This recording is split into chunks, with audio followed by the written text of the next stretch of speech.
Alright, John, here is the Vivint Video Doorbell Pro. Obviously, we've got it mounted at an angle for our front door. Right now, it's got a deter mode, so that is enabled.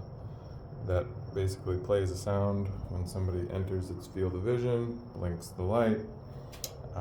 Generally, just sort of letting people know that it's being monitored. I think people recognize the Vivint name, so they realize that there's a security system. Really a good sort of passive security type solution. Not passive, but letting people know that you have an active alarm system. Generally, the video quality is quite good, but yeah, that's about it on the camera right now. There's the deter. You can configure it to a couple different voices and sounds.